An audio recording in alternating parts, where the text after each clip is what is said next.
क्या ज़हरा कर लेगी रमीज़ की माफ़ी को एक्सेप्ट और क्या शफ़क़ पड़ने वाली है बहुत बड़ी मुश्किल में और ज़ारून ये सब जानकर क्या करने वाला है। ड्रामा सीरियल शराकत की कहानी अब इंटरेस्टिंग मोड पर आ चुकी है और इसकी नेक्स्ट एपिसोड बहुत ही ज़्यादा इंटरेस्टिंग बनने वाली है। आने वाली एपिसोड में आप लोग देखोगे कि ज़हरा के सामने जब रमीज़ का सच आता है, लाइबा जब ज़हरा को सच बताती है कि रमीज़ तुम्हें धोखा दे रहा है, तुमसे पहले ये कितनी लड़कियों को अपने प्यार की जाल में फंसा चुका है और मुझे भी इसने धोखे में रखा हुआ था। ज़हरा जब रमीज़ और लाइबा की वीडियोस देखती है तो उसे रमीज़ पर बहुत ज्यादा गुस्सा आ रहा होता है और वो गुस्से से अपने रूम में चली जाती है और अपना सामान पैक करके रमीज़ का घर छोड़कर जा रही होती है। तो वहाँ पर रमीज़ की मॉम ज़हरा को समझाती है और उसे कहती है कि ज़हरा, रमीज़ ने जो कुछ भी किया बहुत गलत था, लेकिन तुम इसे माफ कर दो, तुम ये घर छोड़कर मत जाओ। तो ज़हरा वहाँ पर रमीज़ की मॉम की कोई बात नहीं सुनती और वो रमीज़ की मॉम से कहेगी कि कुछ फैसले लम्हे में करने जरूरी होते हैं, इसलिए मैंने अब सोच लिया है कि मैं यहाँ पर नहीं रहूंगी। ज़हरा अपना सामान लेकर जा रही होती है तो रमीज़ अपने कमरे में जाता है और वो ज़हरा के सामने हाथ जोड़ता है और उसका हाथ पकड़कर उससे माफ़ी मांगता है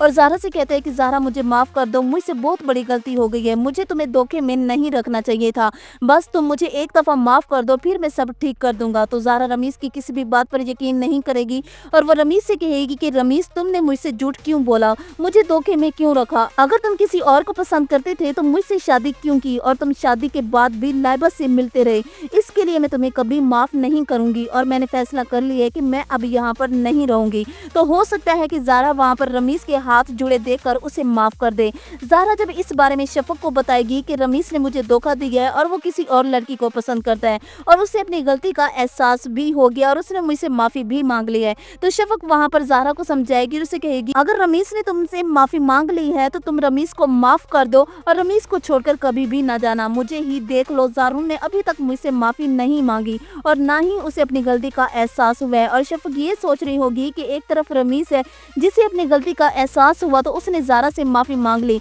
लेकिन ज़ारून ने एक बार भी मुझसे ये नहीं कहा कि मुझे अपनी गलती का एहसास हो चुका है। अगर ज़ारून मेरे पास आए और मुझे कहें कि शफ़क़, मुझे अपनी गलती का एहसास हो गया और मुझे माफ कर दो, तो मैं ज़ारून को माफ कर दूंगी और ज़ारून के साथ घर वापस चली जाऊंगी। शफ़क़ अपने घर में अकेली होगी तो उसके घर में एक लड़का घुस जाएगा। शफ़क़ इस लड़के को अपने घर में देखकर बहुत ज्यादा डर जाएगी और वो लड़का शफ़क़ को अकेला देखकर उसके साथ बदतमीजी करने की कोशिश करेगा और बहुत बुरे तरीके से भी पेश आएगा। शफ़क़ वहाँ पर चिल्लाना शुरू कर देगी और उस लड़की को अपने घर से भगा देगी। जब ज़ारून को इस बारे में मालूम होगा तो वो शफ़क़ को अकेला कभी भी नहीं छोड़ेगा और वो शफ़क़ से माफ़ी मांगेगा और शफ़क़ को अपने घर वापस लेकर जाएगा। तो नाज़रीन, आप लोगों को क्या लगता है कि ज़हरा को रमीज़ को माफ़ कर देना चाहिए या फिर रमीज़ जैसे धोखेबाज इंसान को छोड़ देना ही ठीक है? अपनी कीमती राय से ज़रूर आगाह कीजिएगा, वीडियो को लाइक और चैनल को ज़रूर सब्सक्राइब कीजिएगा। तब तक के लिए अपना बहुत सारा ख्याल रखें। अल्लाह हाफिज़।